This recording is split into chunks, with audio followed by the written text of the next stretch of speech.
Cillian Murphy had to fight for the role of Tommy Shelby. I've been wanting to talk about this for a while because that sentence sounds wrong. It's impossible to imagine anyone else in the part. But when Stephen Knight first wrote the script for Peaky Blinders, Murphy was not who he had in mind. Knight envisioned Tommy as a larger man, bigger, more physically imposing, the kind of gangster who fills a doorway.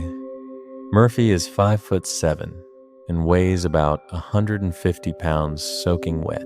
He does not fill doorways. He slips through them. Murphy read the script and wanted the role badly enough to audition multiple times.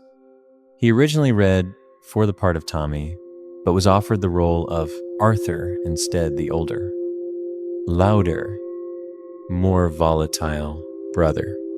Murphy turned it down. He didn't want Arthur. He wanted Tommy, which is honestly kind of insane when you think about it, turning down a guaranteed role on a show because you're holding out for a different one. But he went back. He auditioned again, and somewhere between the second and third reading, Knight saw something that changed his entire vision of the character. What Knight saw was stillness. Murphy has the ability rare among actors, almost non-existent among actors in crime dramas, to communicate power through silence. He doesn't need to shout. He doesn't need to throw punches. He can sit in a chair, look at someone, and make that person feel like the room has gotten smaller. Knight realized that this was a more interesting kind of gangster than the one he had originally imagined. Not the man who fills the doorway, the man who makes you afraid to walk through it. That recasting, going from big scary guy to quiet scary guy, changed the whole show. If Tommy had been a large man with a loud voice, Peaky Blinders would have been another gangster drama about muscle and territory. Because Tommy is small and quiet, the show became something else entirely. A gangster drama about being the smartest person in the room and making sure everyone knows it without ever raising your voice. Murphy has talked about how he prepared for the role in ways that went beyond normal character research. He lost weight. He changed the way he walked. Tommy's walk is specific, a kind of controlled prowl that communicates purpose and menace simultaneously.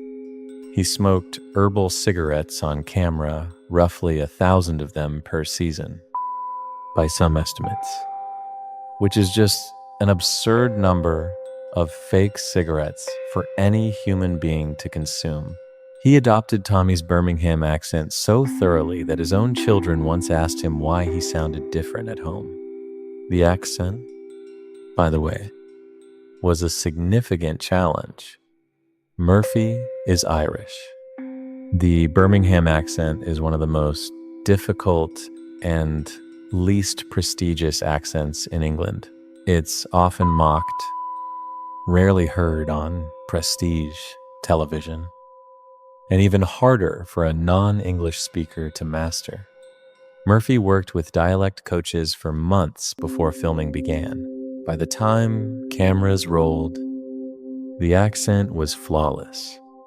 But it took effort that most viewers will never appreciate because the whole point of good accent work is that you don't notice it.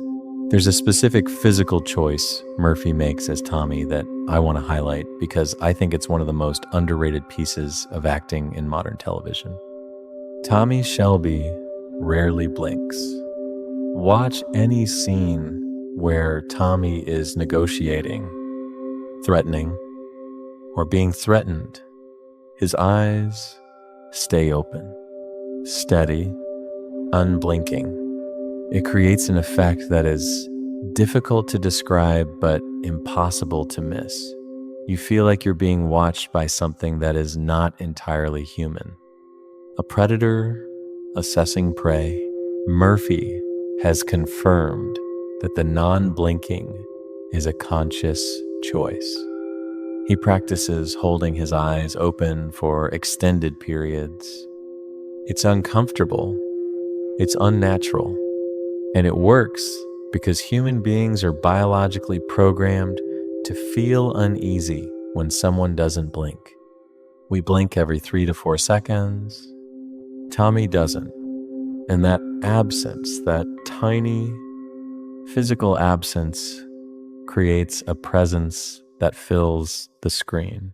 Now, let me talk about Tommy's arc across 6 seasons because I've been thinking about this a lot, and I think it's one of the most carefully structured character journeys in modern television. And the key to understanding it is a single word that Stephen Knight has used repeatedly when discussing the show: trauma. Tommy Shelby returns from World War I broken. Not visibly he walks. He talks. He functions. But he is broken in the way that men in 1919 were broken, which is to say, internally, silently, in a way that nobody around him has the language to describe. The word PTSD didn't exist in 1919. Shell shock was barely understood. Men came home from the trenches and were expected to simply resume their lives, as though 4 years of watching friends die in mud was an experience you could put down like a suitcase. Tommy can't put it down. Nobody on this show can. Arthur can't. John can't. Danny Whizbang, the friend who has episodes where he thinks he's still in France, can't. And this is what makes Peaky Blinders different from other gangster dramas. The violence in this show is not aspirational. It's symptomatic. Tommy doesn't become a gangster because he wants power. He becomes a gangster because the war taught him that violence is the only language the world respects. And if the world is going to be violent regardless, he might as well be the one holding the razor blade. I want to pause on Danny Whizbang for a moment because he's a minor character who tells a major story. Danny appears in a handful of episodes. He's a veteran who suffers from what we would now call severe PTSD. He has flashbacks where he believes he's still in the trenches. He becomes violent. He's a danger to himself and others. In 1919, the only treatment available to men like Danny was being locked in an asylum. Tommy refuses to let that happen. He protects Danny. He makes accommodations. He treats Danny's condition as a wound, not a weakness. This is significant because it tells you something about Tommy's own relationship with his trauma. Tommy never has the kind of visible breakdown that Danny has. He doesn't hallucinate. He doesn't lose control in public.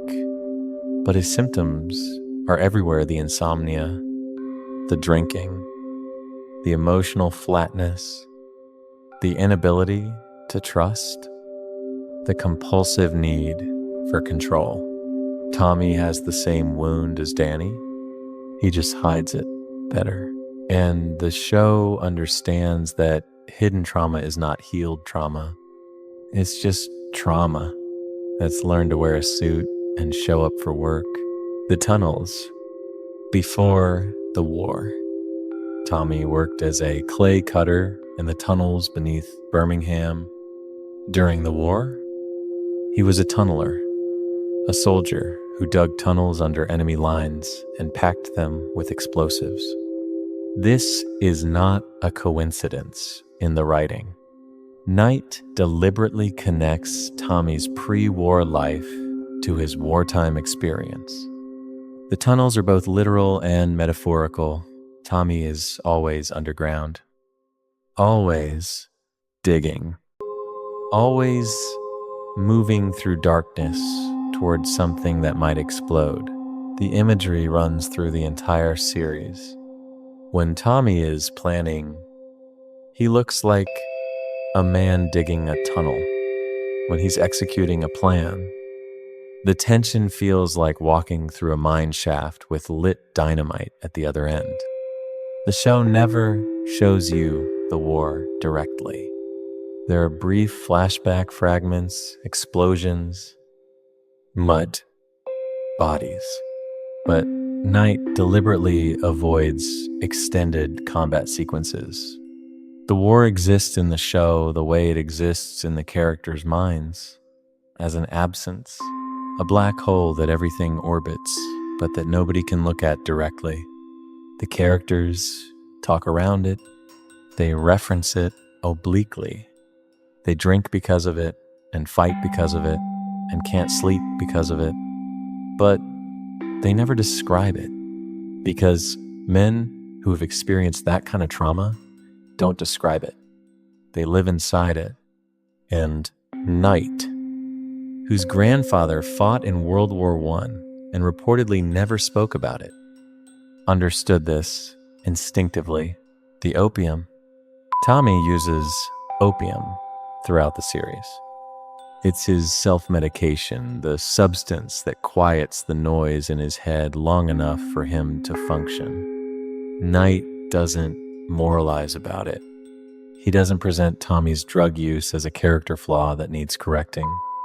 He presents it as a symptom of an injury that 1,919 had no treatment for. Tommy smokes opium the way a diabetic takes insulin, not because he wants to, but because the alternative is worse. The show treats addiction with a nuance that most dramas don't attempt understanding it as a response to pain rather than a cause of it. That's the thesis of the show. Every business deal, every murder, every political maneuver Tommy makes is an extension of the same survival instinct he developed in the tunnels of France. He is not building an empire. He is building a trench, a fortified position from which he can see the enemy coming. The difference between Tommy Shelby and a legitimate businessman is not ambition or intelligence. Tommy has more of both than any character in the show. The difference is that Tommy operates from a position of permanent threat. He wakes up every morning expecting to die.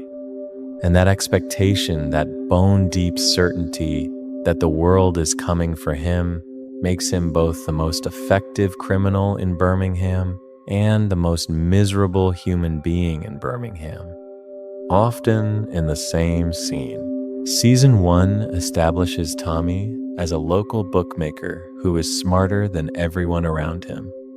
The plot involves a stolen shipment of guns, the IRA, and Inspector Chester Campbell, a Belfast lawman sent to Birmingham to recover the weapons and clean up the city. Campbell is played by Sam Neill, and the dynamic between Neill's righteous, scripture-quoting policeman and Murphy's quiet, calculating gangster sets the template for every season that follows.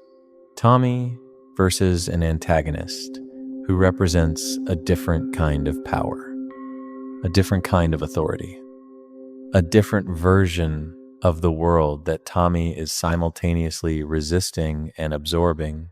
And here's something about season 1 that I think gets lost in discussions of the shows later. Bigger seasons. Season 1 is small, deliberately, beautifully small.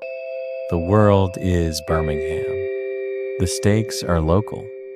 The power Tommy is fighting for is the power to control a few streets, a few betting shops, a few alliances with local criminals. The show starts in a specific neighborhood and expands outward season by season. like a stone dropped in a pond, each ring of ripples wider than the last. By season 5, Tommy is in Parliament dealing with fascists and aristocrats. But in season 1, he's arguing with his aunt about how to run a gambling operation. The intimacy of those early episodes is part of what makes the show work. You care about Tommy's rise because you remember how small he started. Grace Burgess, the undercover agent sent by Campbell to infiltrate Tommy's operation, represents the first time the show puts Tommy's emotional armor to the test. Grace is played by Annabelle Wallis, and the love story between her and Tommy is the show's first attempt at something the genre rarely does. Well, genuine romance inside a crime narrative. Most gangster stories treat love interests as accessories. Peaky Blinders treats Grace as Tommy's weakness, not because she's helpless. She's a spy. She's trained. She's dangerous in her own right, but because loving her forces Tommy to be vulnerable. And vulnerability, for a man whose entire identity is built on never being vulnerable, is terrifying.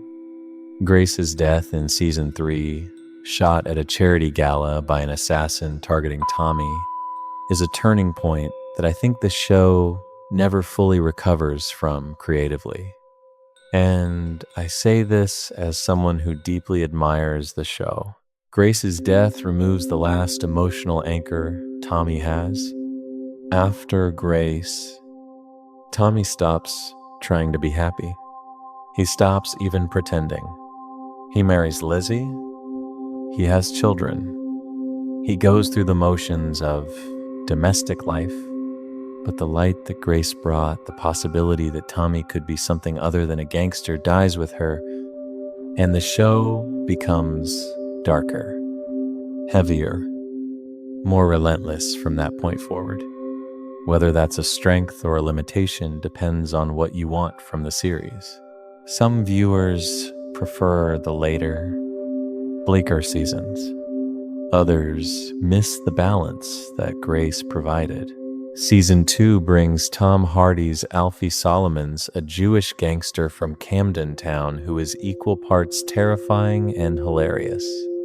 Hardy's performance is so eccentric, so physically committed, so genuinely unpredictable that he threatens to steal the show every time he appears on screen. And I think the Tommy-Alfie dynamic is the most fascinating relationship in the entire series, because they are the same person viewed from two different angles.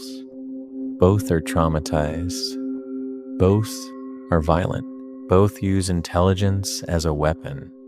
But Tommy suppresses his humanity behind a mask of control, while Alfie lets his humanity leak out in every direction through jokes, through monologues, through sudden eruptions of violence that seem to surprise even him.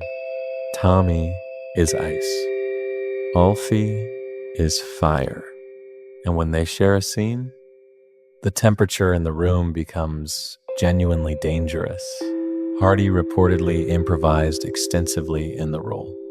Knight wrote Alfie's dialogue, but Hardy would frequently go off script, adding words, changing rhythms, inserting physical business that wasn't planned. Knight has said he eventually stopped trying to control Hardy's improvisations and started writing toward them, anticipating where Hardy would take the character and leaving room in the script for it. That's a specific kind of creative trust that most showrunners don't extend to their actors. And it produced one of the most memorable characters in British television. I want to spend more time on Alfie because I think Hardy's process for creating the character is genuinely fascinating, and it tells you something about how the best performances in Peaky Blinders emerged from collision rather than collaboration. Hardy created Alfie's voice from scratch. It's not a standard London accent. It's not Cockney. It's not any recognizable dialect. It's something Hardy assembled from pieces part East London Jewish community speech patterns he researched, part his own invention, par pure instinct. The voice is thick, gravelly, unpredictable. Alfie starts sentences in one direction and finishes them in another. He interrupts himself. He trails off. He mumbles. And then, suddenly, he's perfectly clear, delivering a threat so precise and so calm that the room temperature drops. Hardy also made physical choices that weren't in the script. The way Alfie stands wide, grounded, like a man who expects to be hit at any moment. The way he uses his hands, gesturing constantly, pointing, waving, conducting his own monologues, like a man directing an invisible orchestra. The way he eats, Hardy insisted on eating during scenes. Alfie is always chewing something bread, fruit, cake. And once someone pointed this out to me, I couldn't stop noticing it. It's a dominance display. A man who eats while threatening you is a man who does not consider you a threat. The food is Alfie saying you're not important enough to make me stop eating. And then there's Alfie's death in season 4. Or rather, his death. Tommy shoots Alfie on a beach in Margate. Alfie has cancer. He's dying anyway.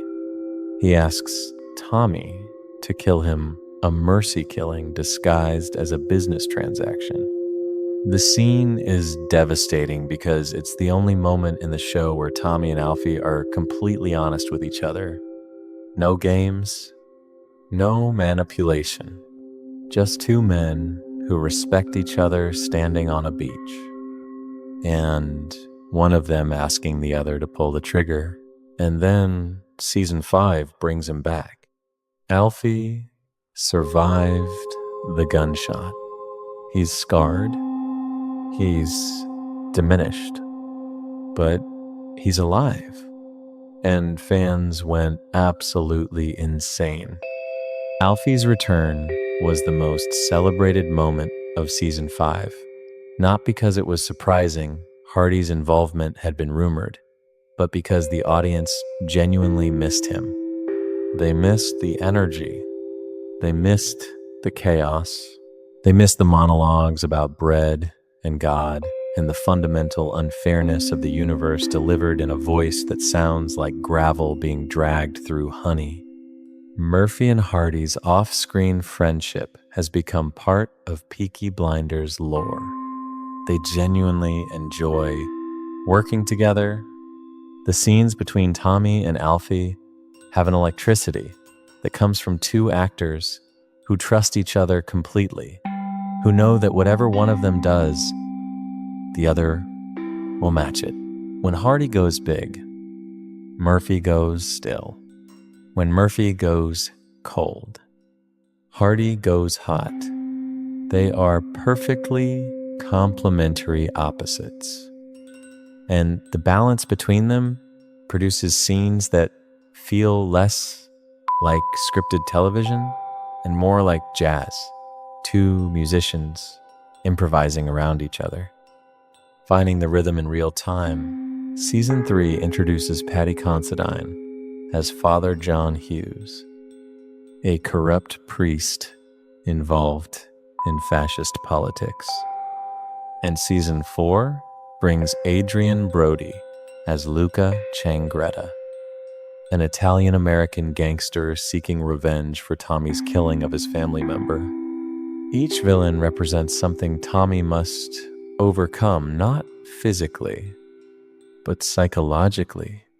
Campbell is the law. Alfie is house. Hughes is corruption disguised as faith. Changretta is consequence, the inevitable result of the violence Tommy has been using as a tool for 3 seasons, catching up with him.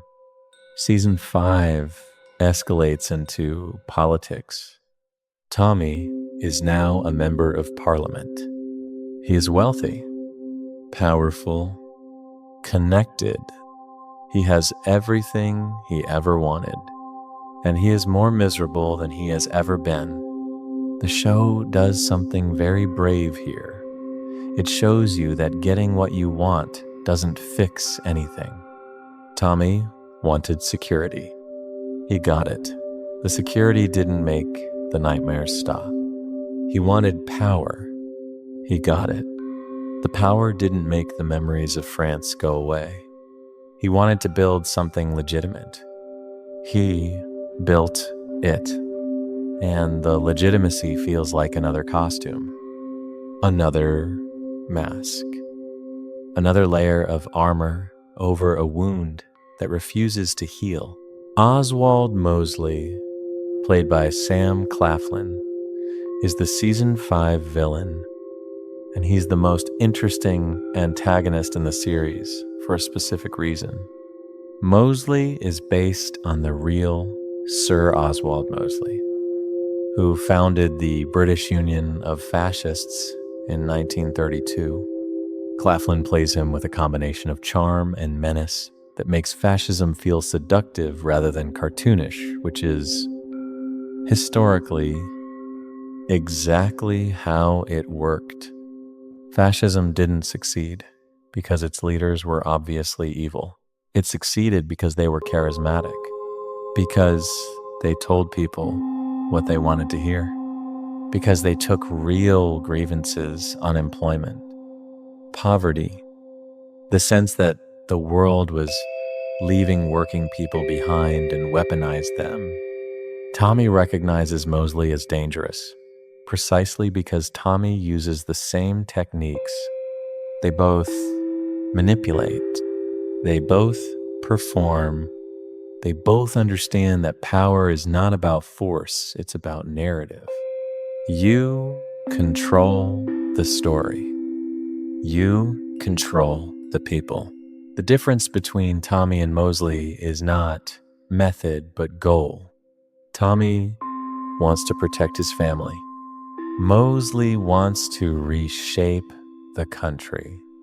And the terrifying thing is that the skills required for both are identical.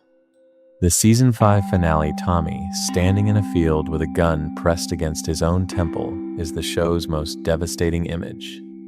Not because it's shocking, because it's earned. 5 seasons of accumulated damage. 5 seasons of deaths and betrayals and victories that taste like ash. 5 seasons of a man performing strength while crumbling from the inside. And then one moment where the performance stops and all that's left is a man who doesn't want to be alive anymore. Murphy has talked about filming that scene with characteristic understatement. He said it was difficult. He said he had to go somewhere emotionally that he hadn't gone before. What he didn't say, what the scene says for him, is that Tommy Shelby's suicidal moment is not an aberration. It's a destination. The entire show has been building toward it. Every drink, every cigarette, every nightmare. Every time Tommy stares into the canal and sees nothing looking back, it was all heading here. The gun in the field is not a surprise. It's an arrival. Season 6 was supposed to be different. Stephen Knight had planned for the final season to feature Tommy's redemption, a transformation from nihilistic gangster to something approximating a good man. I want to take him on that journey from the person we saw in season 1 to the person he will become in 1939. Knight said in 2019, the plan was for the show to end as World War II begins, with Tommy finally finding purpose that isn't rooted in violence. And then Helen McCrory died. I want to spend real time on this because I think Helen McCrory's death is not just a tragedy, it's a creative inflection point that fundamentally altered the show's final chapter. McCrory played Aunt Polly, the matriarch, the conscience, the only person in the Shelby family who could look Tommy in the eye and tell him he was wrong. Polly was the show's moral center. Not because she was moral, she killed people. She lied, she manipulated, but because she understood the cost, every other character treats violence as a means to an end. Polly understands that violence is also the end, that it eats you from the inside, that every person you destroy takes a piece of you with them. McCrory brought something to Polly that no other actor could have replicated, a combination of ferocity and fragility that made the character feel genuinely dangerous and genuinely wounded at the same time. She could deliver a threat with the same quiet intensity that Murphy brings to Tommy, and then show you the grief underneath, the tenderness beneath the steel. McCrory didn't play Polly as a tough woman. She played her as a hurt woman who learned to be tough because nobody else was going to protect her family. That distinction is everything. There's a scene in season 2 where Polly describes what happened to her children taken from her years ago by the authorities, simply because she was poor and unmarried. McCrory plays the scene with a controlled fury that makes the air around her feel combustible. She is not crying. She is not shouting. She is speaking in a low, steady voice that is somehow more terrifying than any shout could be. The scene tells you everything about Polly, the loss, the rage, the years of compacted grief that she carries like a stone in her chest. McCrory does this in about 90 seconds of screen time. It is one of the finest pieces of acting in the entire series. McCrory also understood something about Polly's relationship to power that I think is easy to miss. Polly is the only character in the show who had power before the war. While Tommy and Arthur were in France, Polly ran the business. She kept the family alive. She made the decisions.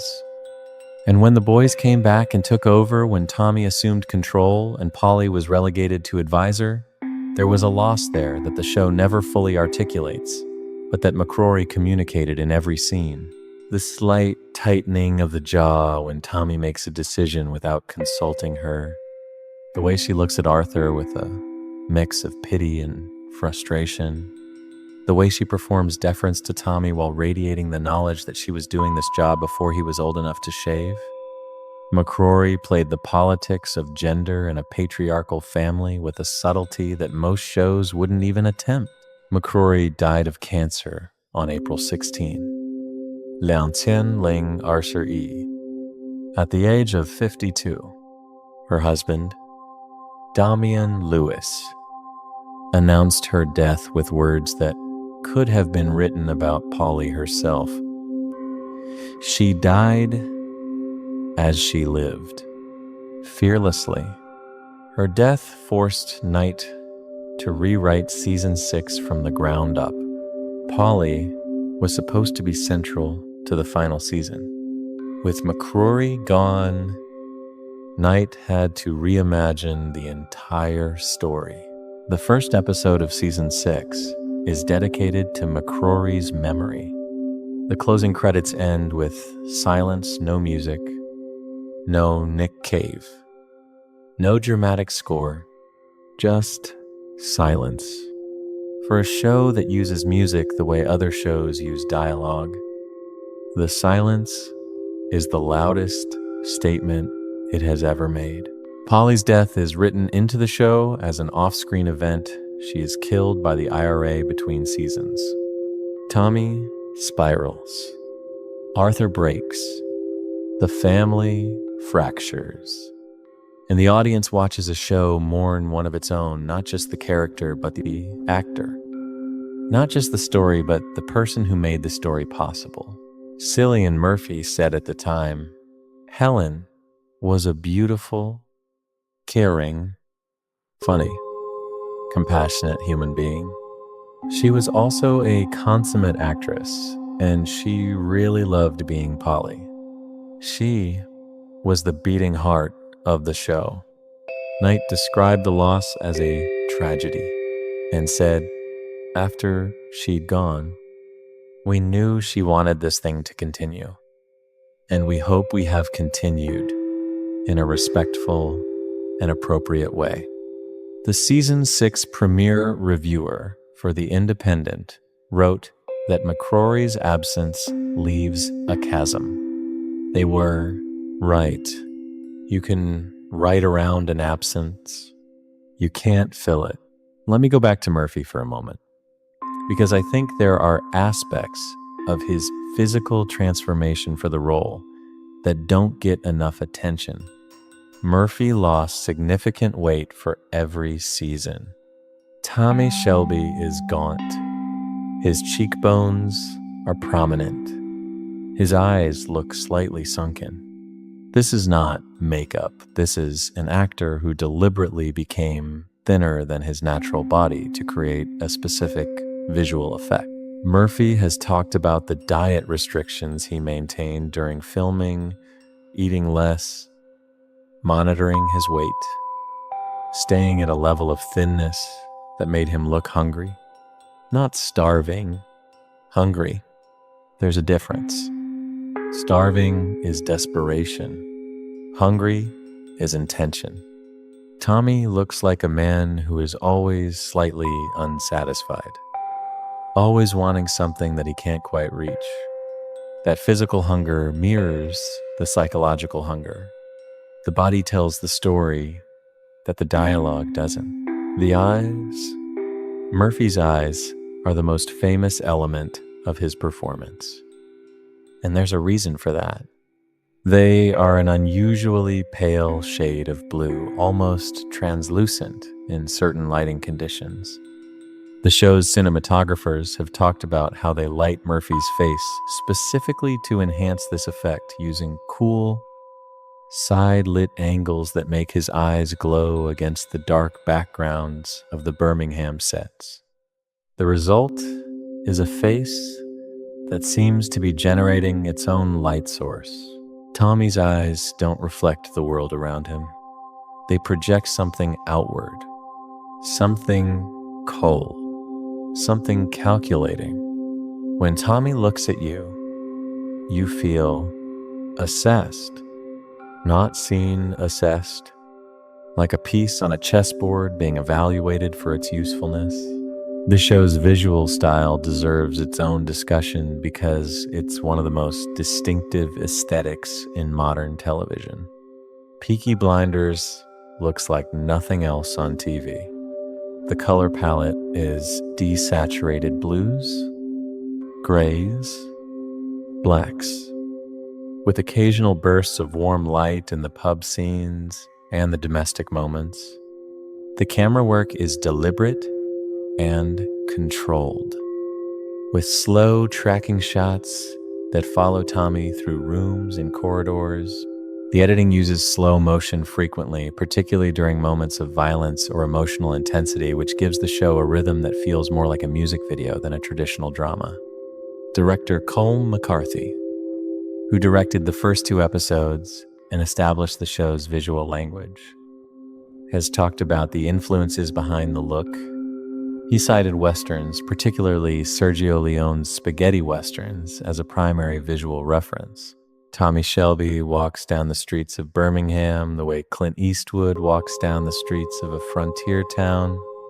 The framing, the pacing, the use of wide shots to establish environment and close-ups to establish character. It's all borrowed from a genre that Peaky Blinders has no apparent connection to. And yet it works.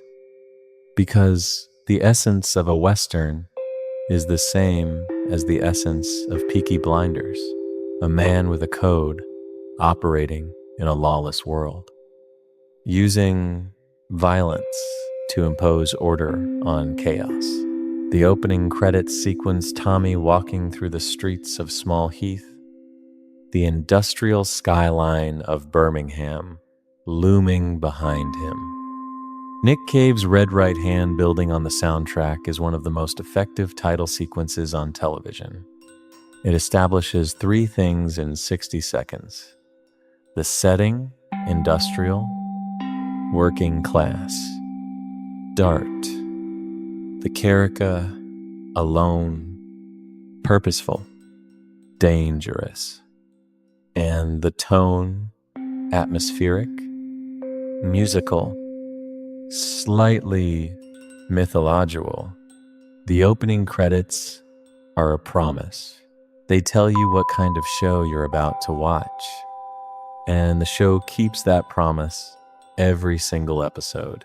I want to talk about one more thematic element before we move to the history, because I think it's the thread that runs through the entire show and that most analysis misses. Peaky Blinders is not a show about crime. It's a show about class.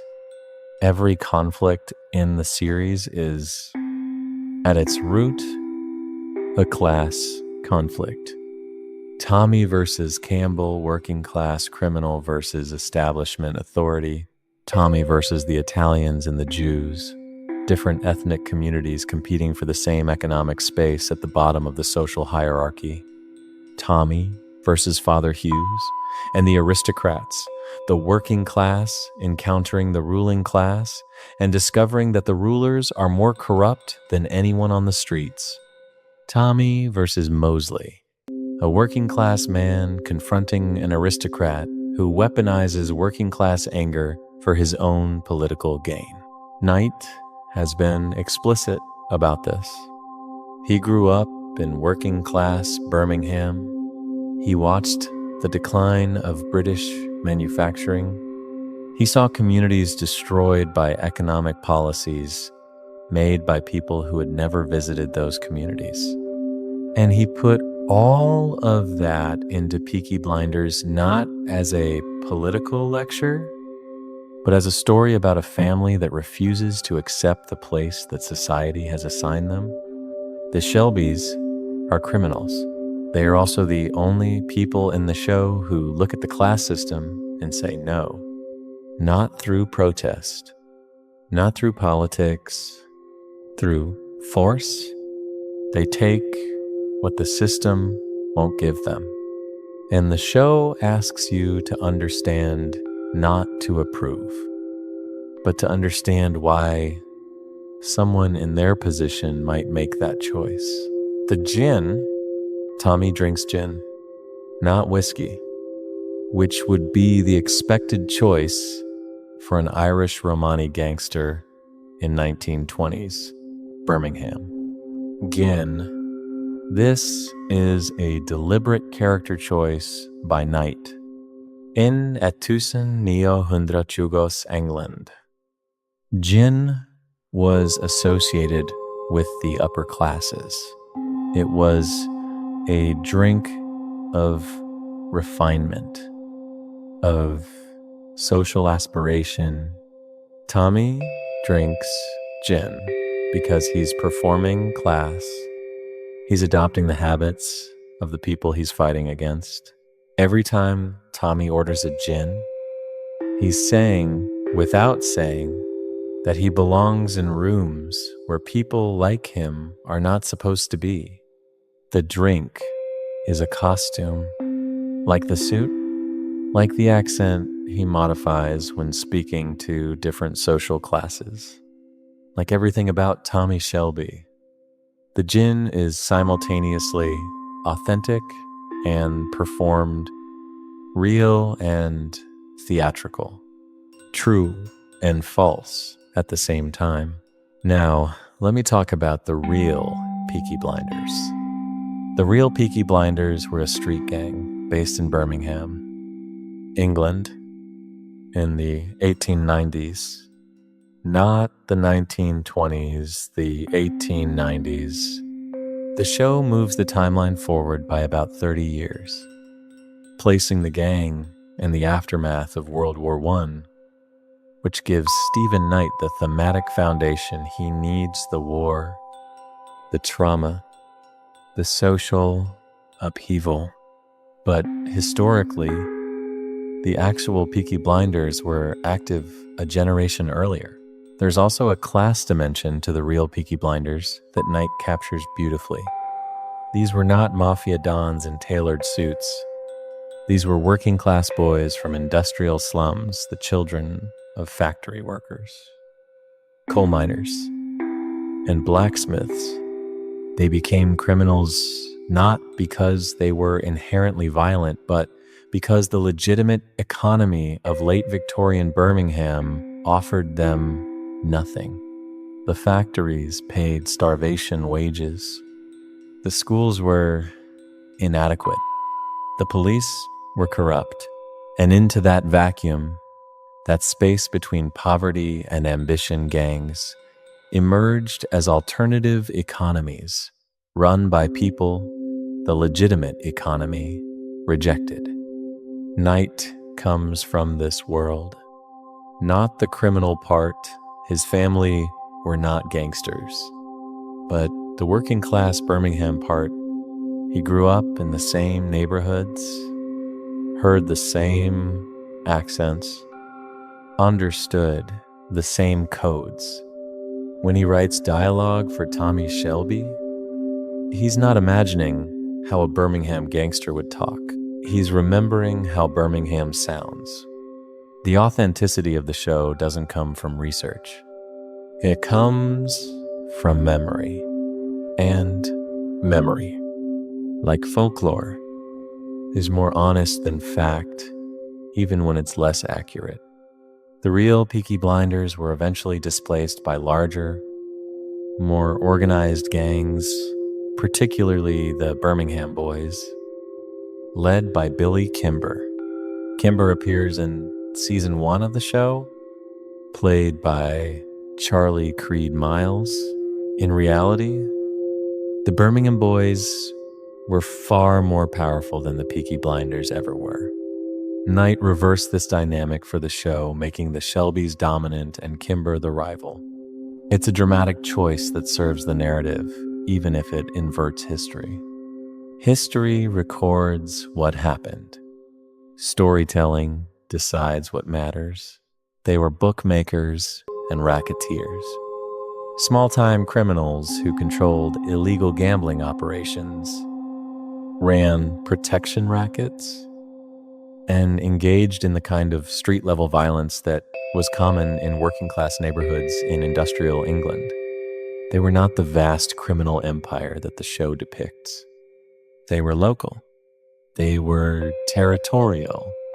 They were, by the standards of organized crime, fairly modest. The name, everyone asks about the name. Peaky almost certainly refers to the peaked flat caps they wore, the signature headwear of working-class Birmingham. Blinder was slang for someone who was sharply dressed. So Peaky Blinder roughly translates to well-dressed person in a peaked cap, which is considerably less intimidating than what the show suggests. And then there are the razor blades. Everyone asks about the razor blades. The show's most iconic detail razor blades, sewn into the peaks of their caps to slash enemies' eyes, is almost certainly made up. I know. I was disappointed too. Historian Carl Chinn, the foremost authority on Birmingham's criminal history, has repeatedly stated that razor blades were luxury items in the 1890s. Working-class street gangs could not afford them. The The weapons the real Peaky Blinders used were considerably more practical belts, boots, bricks, whatever was available. The razor blade legend likely originated decades after the gang had disbanded, growing more dramatic with each retelling the way urban legends always do. Stephen Knight knows this. He's been transparent about the fact that the show is inspired by history rather than constrained by it. He calls it the smoky space, in between fact and fiction, a place where real events provide the foundation and imagination builds the house. Knight's parents grew up in Birmingham during a period when stories about the Peaky Blinders were still circulating as local legend. His grandmother knew people who knew the real gang members. The stories Knight heard as a child exaggerated, embellished, mythologized across generations, became the raw material for the show. And I think this is actually more interesting than straight historical adaptation. Knight isn't telling you what happened. He's telling you what the stories sounded like when people told them to each other in pubs and living rooms across Birmingham for decades. The show is not history. It's folklore. And folklore, by definition, is history processed through emotion, events filtered through the feelings of the people who experienced them until the truth and the telling become inseparable. The real Sheldons, a family that ran an underground horse betting operation in Birmingham, are the primary inspiration for the Shelby family. Knight has confirmed this connection. The Sheldons were real. Their business was real. Their reputation in the community was real. And the transition from the Sheldons to the Shelbys, from historical bookmakers to fictional crime lords, follows the same pattern that mythology has always followed. Real people become stories. Stories become legends. Legends become shows on BBC Two that get watched by 10 million people and inspire men worldwide to buy flat caps they don't know how to wear. Now, I want to talk about the music, because the soundtrack of Peaky Blinders is one of the most audacious, creative decisions in television history, and I think it deserves its own discussion. The show is set in the 1920s and 1930s. The music is from the 2000s and 2010s. Nick Cave, PJ Harvey, Arctic Monkeys, Radiohead, Jack White. The soundtrack is aggressively, deliberately anachronistic. It makes no attempt to sound period appropriate. And it works. And on the soundtrack, PJ Harvey's To Bring You My Love begins low, grinding, almost subterranean. The song builds as Tommy walks. The camera holds on him from behind. He doesn't look back. And the song becomes Tommy's internal monologue rendered as music. He has no dialogue. He doesn't need any. Harvey is saying what Tommy can't. The show also uses silence in ways that most music-heavy dramas don't. There are scenes, particularly in the later seasons, where the music drops out entirely, and all you hear is Tommy's breathing, the creak of a chair, the clink of a glass. These silences are as deliberate as the music. They represent the moments where Tommy's armor drops, where the man behind the myth sits alone in a room and listens to the nothing that lives inside him. Knight has said he writes scenes with specific songs in mind. He'll put on Nick Cave or PJ Harvey and write the scene to the rhythm. The music isn't added in post-production. it's baked into the writing process. The music came first, the dialogue came second. That's backwards from how most television works. And it's why Peaky Blinders sounds the way it does. Not like a show with good music, but like music that happens to have a show attached to it. It works so well that most viewers stop noticing the anachronism after the first episode and simply accept that Tommy Shelby's world sounds like a Nick Cave album. Red Right Hand by Nick Cave and the Bad Seeds is the show's signature song, its theme, its anthem, its sonic identity. The song was released in 1994. It is about a mysterious, threatening figure who moves through the world, dispensing judgment and fear. It is not about a 1920s Birmingham gangster, but it sounds like it is. The dark, grinding, menacing quality of the song, the way it builds without ever quite resolving, the way Cave's voice drops to a whisper and then rises to a growl matches the show's tone so perfectly that it retroactively feels like it was written for Tommy Shelby. It wasn't, but the best creative choices often feel inevitable in retrospect. Knight has talked about the decision to use contemporary music instead of period-appropriate jazz and music hall songs. His reasoning was straightforward. Period music creates distance. It reminds you that you're watching something from 100 years ago. It makes the characters feel foreign, historical, safely removed from your own experience. Contemporary music eliminates that distance. It makes the characters feel present, alive, dangerous in a way that feels current rather than nostalgic. When Arctic Monkeys plays over a scene of Tommy walking through the streets of Birmingham, the show is telling you, this is not the past. This is now. These people are not historical relics. They are your contemporaries. I think this is one of the smartest creative decisions any showrunner has ever made. And it connects to something deeper about what Peaky Blinders is actually doing with its period setting. The show is not interested in the 1920s as a historical moment. It's interested in the 1920s as a mirror for the present class division, political corruption, the exploitation of veterans, the rise of fascism, the gap between the people who make the decisions and the people who suffer the consequences.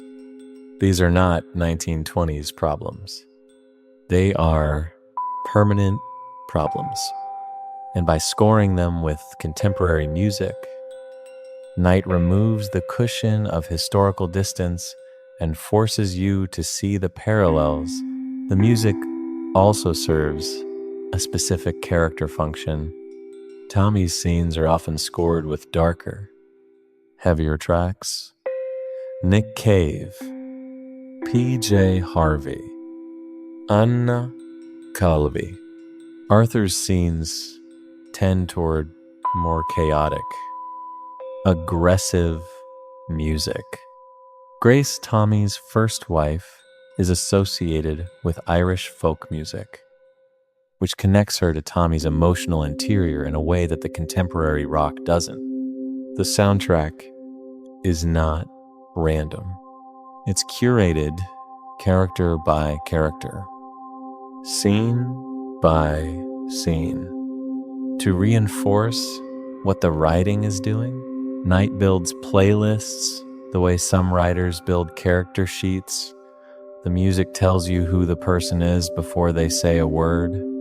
Anna Calvi, who scored much of seasons 5 and 6, has talked about the process of writing music for Peaky Blinders. She described it as scoring the inside of Tommy's head, not the external action, but the internal state. The screaming guitars, the distorted feedback, the moments where the music sounds like it's breaking apart, that's Tommy's psyche translated into sound.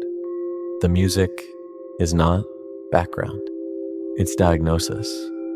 There is one specific musical moment that I think is the best use of music in the entire series. And it happens in season 3. Tommy is walking through a field after a particularly devastating event. Everything has gone wrong.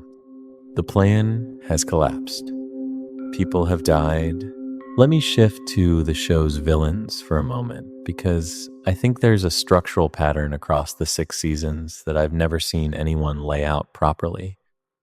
And once you see it, you can't unsee it. Each season of Peaky Blinders gives Tommy a new antagonist, and each antagonist represents a different form of power that Tommy must confront, not just defeat, but understand and, in some cases, absorb.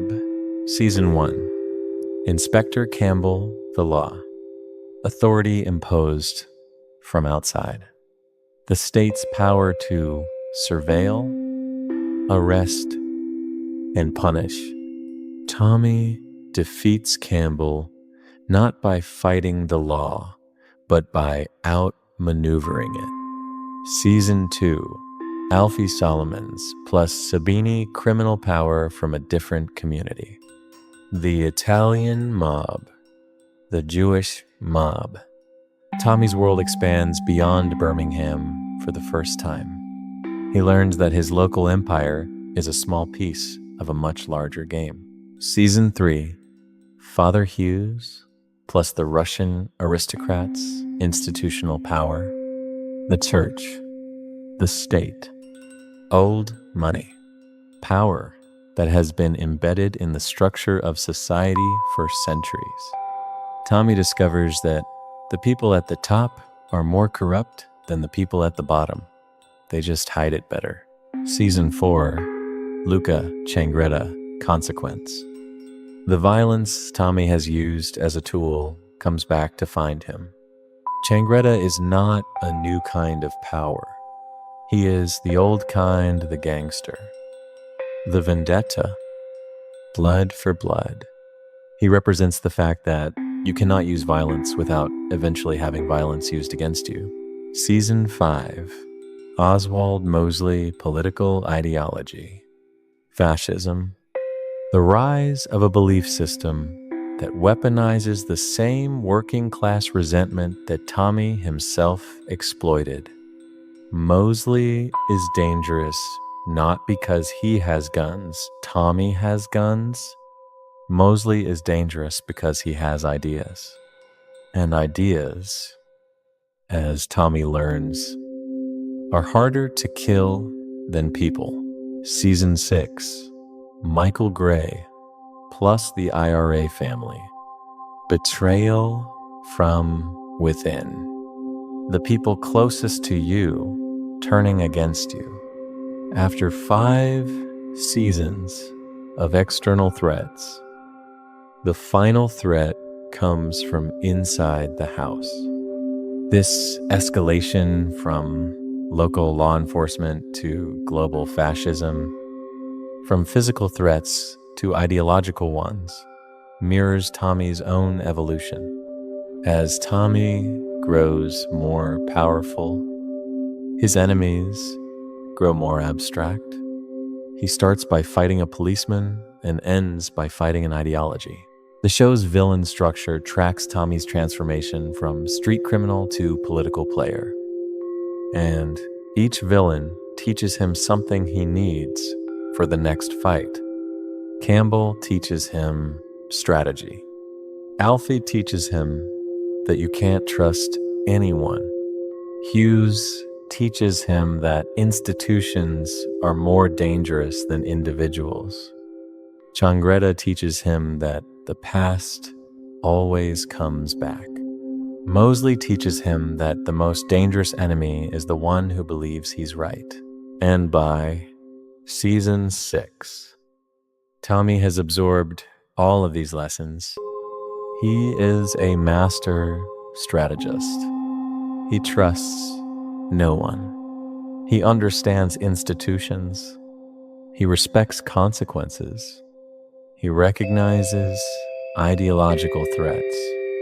He is, by any objective measure, the most dangerous man in England. And he is also the most alone, because every lesson came with a cost. And the cost was always a person. Grace, John, Polly, Aber, Amma, Alfie. Each victory left Tommy with more power and fewer people. By the end, he has everything except the one thing that might have saved him: connection. That's the Peaky Blinders thesis. It's the same thesis as The Godfather, the same thesis as Breaking Bad, the same thesis as every story about a man who builds an empire and discovers that empires are just fancy words for cages. Power isolates, ambition alienates, and the man who wins everything loses the only things that matter. And while we're talking about the cost of violence, I want to spend a moment on Arthur, because Arthur Shelby is the character who absorbs the violence Tommy delegates. And Paul Anderson's performance across 6 seasons is one of the most physically committed pieces of acting in modern television. Arthur is the older brother. He's supposed to be in charge. He was first in line before Tommy came back from the war and quietly took over. And Arthur's arc is the story of a man who should have been king but lacks the temperament, the intelligence, and the emotional stability to hold the crown. He knows it. Tommy knows it. Everyone knows it. And that knowledge, the awareness that your younger brother is better at everything, defines Arthur's entire emotional world. Arthur is violent in a way that Tommy is not. Tommy uses violence strategically. It's a tool, deployed when necessary, contained when possible. Arthur uses violence because he can't stop. When Arthur fights, he doesn't stop at incapacitation. He continues. He loses himself in it. The violence becomes its own purpose, its own escape from the pain that drives it. Arthur is not a strategic fighter.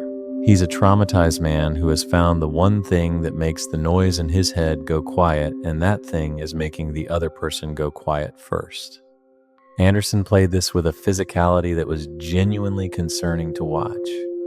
His Arthur shakes, his hands tremble, his eyes move too fast. He looks like a man permanently on the edge of either violence or tears, and who doesn't know which one is coming until it arrives. The performance is exhausting. You feel tired after watching an Arthur scene, because Anderson puts so much physical energy into the character that it leaks through the screen. Arthur's attempted suicide in season 2, his walk to the noose. His decision to step off is one of the most quietly devastating scenes in the show. No music, no dramatic camera angles, just a man in a room making a decision and then unmaking it. Anderson said he drew on personal experiences for that scene. The performance has a specificity that generic acting doesn't produce. Arthur's pain feels lived, not performed. Lived.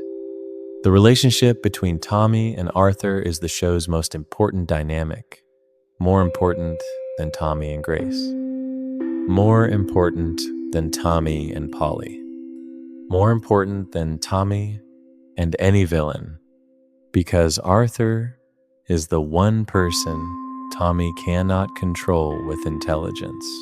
Arthur loves Tommy with an absolute, unconditional, slightly terrifying devotion that no amount of strategic thinking can manage.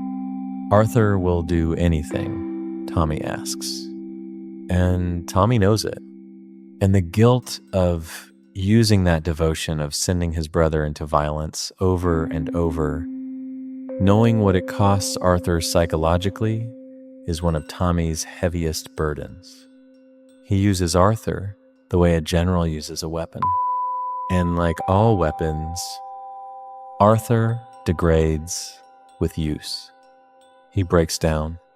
He drinks more. He prays more. He hurts more. And Tommy watches it happen and keeps using him anyway, because the alternative is doing the violence himself.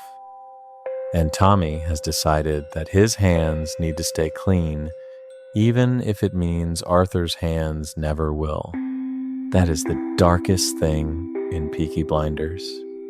Not the murders, not the razor blades, not the fascists or the mobsters.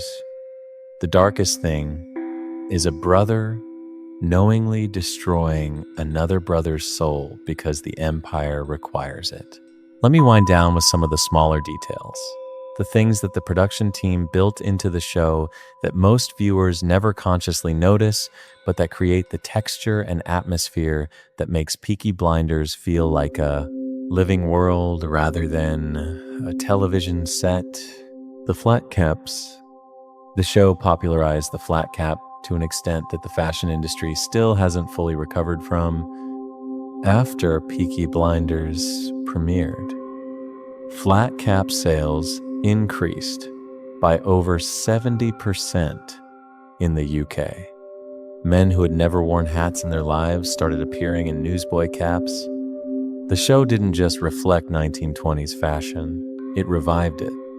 100 years after the style originated, a BBC drama made it cool again.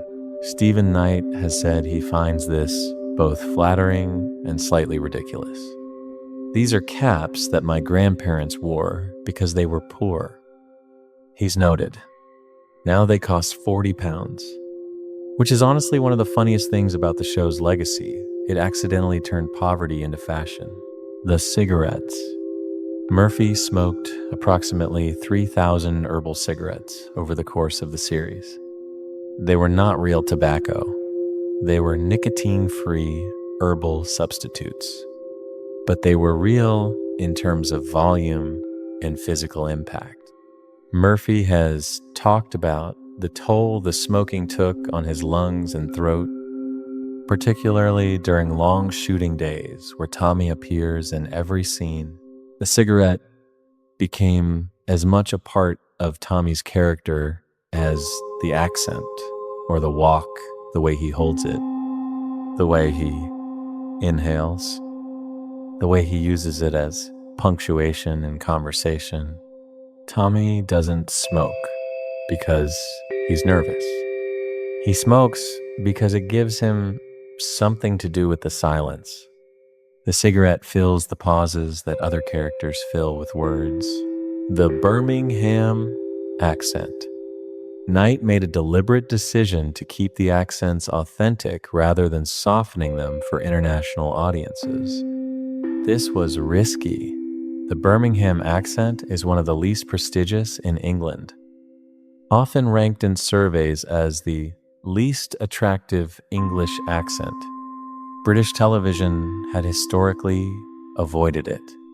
Knight, who grew up in Birmingham, saw this as a form of cultural erasure and insisted that his characters sound like real people from real neighborhoods.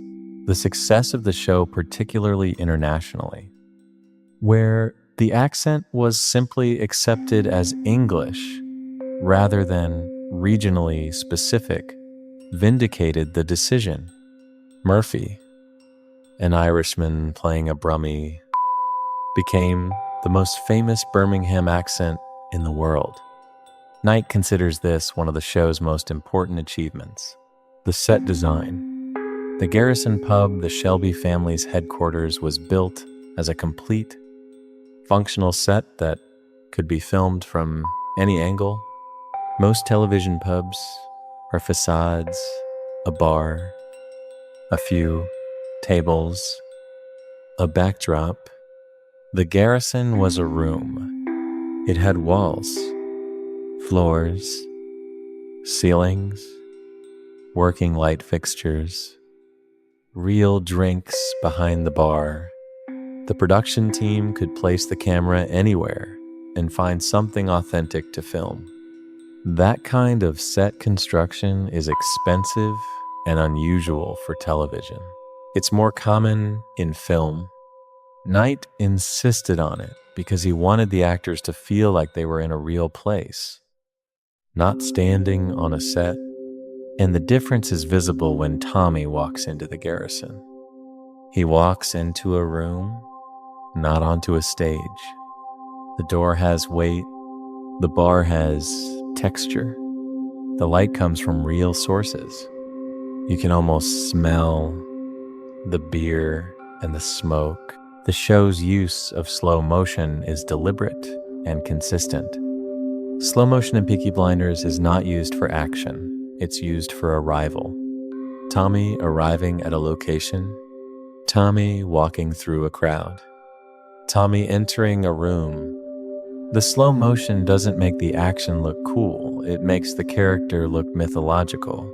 Tommy Shelby in slow motion looks less like a gangster and more like a figure from folklore, a spirit walking through the mortal world, slightly out of sync with the people around him. The technique converts a small-time Birmingham criminal into something that feels ancient and inevitable. And it does this without dialogue, without exposition, without anyone telling you that Tommy is important. The camera tells you, the tempo tells you, the music tells you, and by the time Tommy opens his mouth, you already believe him. Snoop Dogg is a fan. A.P. Rocky is a fan. David Beckham is a fan. The show's influence reached corners of popular culture that a BBC Two drama about 1920s Birmingham has no business reaching. Knight has told a story about meeting a scaffolder in Birmingham who pulled up his trouser leg to reveal a tattoo of Tommy Shelby on his calf. That's when I realized what we'd done. Knight said, when a working-class bloke in Birmingham gets a tattoo of a fictional character from his own city that's not just television, that's identity. The cultural impact in Birmingham specifically is worth examining. The city embraced the show in a way that transcended normal fan behavior. Pubs were redesigned to look like the Garrison. Tour companies offer Peaky Blinders walking tours through the streets of Small Heath and Digbeth. The Bullring, Birmingham's main shopping center, has hosted Peaky Blinders exhibitions. A tram was named after Stephen Knight. The city found itself in the show, and the show found itself in the city.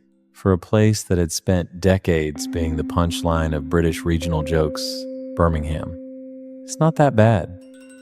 Actually, Peaky Blinders was validation. Proof that working-class stories from industrial cities could be glamorous, dramatic, and globally successful. By order of the Peaky Blinders, 5 words, the show's catchphrase. The line Tommy delivers when the conversation is over and the decision has been made, it functions in the show as an authority declaration. Outside the show, it became something else entirely. The phrase became a global meme. T-shirts, coffee mugs, phone cases, tattoos. People who have never watched a single episode know the phrase. It entered the cultural vocabulary the way "I'll make him an offer he can't refuse" did, as shorthand for confident, slightly menacing authority. Office workers use it in emails as a joke. Football fans chant it at matches. It has been printed on wedding invitations, birthday cakes, and in at least one documented case, a judge's chamber door in Brazil. What makes the phrase work is what it doesn't say. It doesn't specify what happens if you disobey. It doesn't threaten. It doesn't explain. It simply states that a decision has been made by people who do not need to justify their decisions. The ambiguity is the threat. The silence after the phrase is where the violence lives. Tommy doesn't tell you what happens next. Your imagination does that for him. And your imagination is always worse than reality. And since we're talking about cultural legacy, let me talk about season 6's final image. Because it's one of the most carefully constructed closing shots in television. Tommy burns his caravan.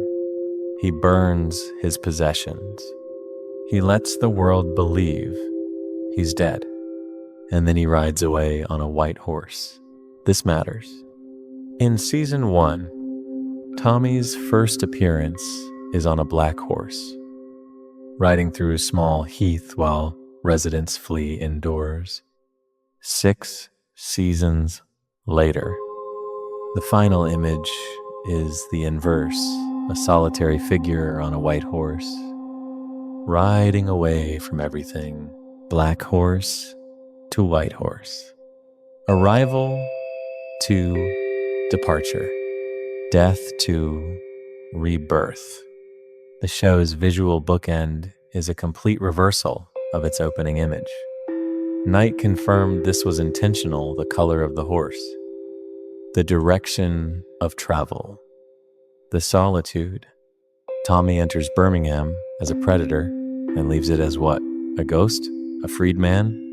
The show doesn't tell you. It just shows you the horse and lets you decide. The burning of the caravan is equally significant.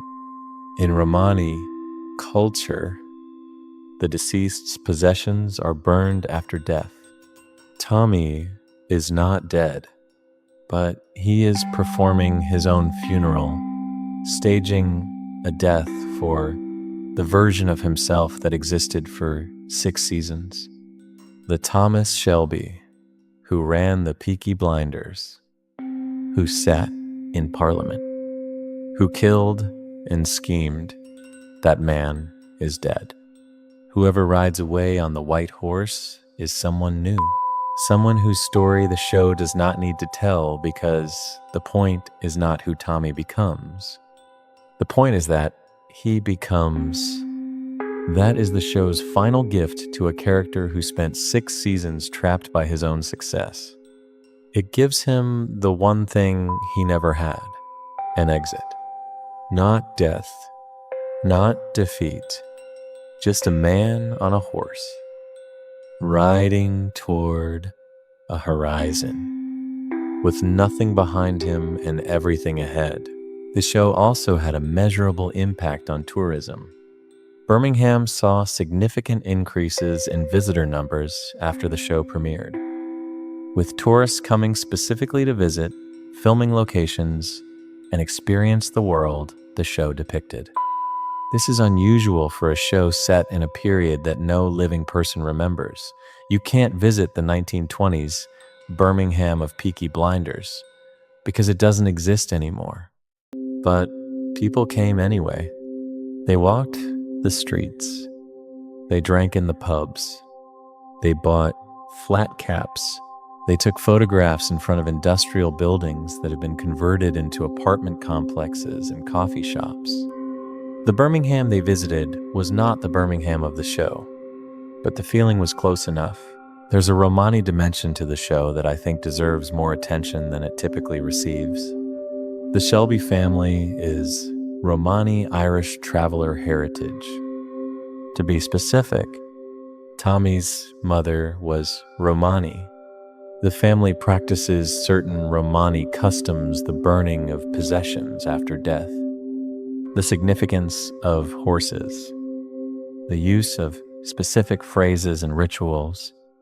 Knight has been careful to include these elements respectfully, consulting with Romani community members during the writing process. The Romani identity is not incidental to the Shelbys, it's central. Their outsider status in Birmingham society, the fact that they are not fully accepted by the settled community, the fact that they occupy a space between respectability and marginality is directly connected to their Romani heritage. Tommy's strategic genius is partly a function of this outsider perspective. He sees the social structure of 1920s England from the outside, which means he sees its weaknesses. He exploits those weaknesses not just for profit, but for survival. The Romani identity makes the Shelbys simultaneously insiders. They live in Birmingham. They run businesses. They know the community and outsiders. They are never fully trusted, never fully accepted, always slightly apart. That dual identity, belonging and not belonging at the same time, is the engine of the show. The horses. I want to come back to the horses because there's one more thing about them that I think is worth saying. In Romani culture, horses are not pets. They are not assets. They are family. They are companions. They are the physical manifestation of freedom, the ability to move, to travel, to leave when staying becomes dangerous. Tommy's relationship with horses, the way he touches them, the way he speaks to them, the calm that comes over him in their presence is one of the few moments in the show where he appears genuinely at peace, not performing peace, actually experiencing it. There is a scene in season 4 where Tommy sits alone with a horse in a stable. He doesn't say anything. He just sits. And the camera holds on him in a way that it never does in any other context. Steady, unhurried, patient. The scene is unnecessary from a plot perspective. Nothing happens. No information is conveyed. No story is advanced. But it tells you something that 6 seasons of dialogue cannot. Tommy Shelby is lonely. Not alone, he's surrounded by people constantly. Lonely. The horse is the only living thing in his world that doesn't want something from him. The only thing that doesn't see him as a boss, a brother, a threat, or a means to an end. The horse just sees a man, and for 30 seconds in a stable. That's enough. The show was originally planned for 7 seasons. Knight envisioned the story ending in 1939. They are central to the Shelby business. The family starts as bookmakers at horse races, but they also serve a visual function that I think is easy to overlook. Tommy is frequently shown on horseback, walking a horse through the streets, riding alone across fields. The horse connects Tommy to an older, pre-industrial England, a time before cars, before factories, before the war that broke everything. When Tommy is on a horse, he looks like he belongs to a different era. When he steps off and into a car, he belongs to the modern world. The horse is Tommy's last connection to something authentic, something that existed before the trenches. The show was originally planned for 7 seasons. Knight envisioned the story ending in 1939 with the outbreak of World War II. The plan was compressed to 6 seasons when the COVID-19 pandemic disrupted production and Helen McCrory's death forced significant creative changes. The story's conclusion was then redirected into a feature film, Peaky Blinders, The Immortal Man, which picks up in 1940, with Tommy living in exile while his son Duke runs the business. The film, released in 2026, features Barry Keoghan as an older Duke, Tim Roth as a Nazi agent, and Rebecca Ferguson in an undisclosed role. Cillian Murphy returns as Tommy. The film was shot partly in Birmingham, a deliberate choice by Knight, who insisted that the story return to the city where it began. "You can't separate the two," Murphy said at the premiere. "Steve has written it from stories he was told by his parents growing up here." Knight's vision for the Peaky Blinders universe extends beyond the film. He has discussed potential spin-offs set in different eras, following different members of the Shelby family. Whether these materialize depends on factors that Knight, characteristically, does not seem worried about. He dreams things into existence. He always has. And I think that's the final thing worth saying about Peaky Blinders. It is a show that should not have worked. A BBC Two drama about a Birmingham street gang in the 1920s, starring an Irish actor doing an accent most English people find unattractive, scored with music from a century after its setting. Written by a man from the Midlands who based it on stories his grandmother told him.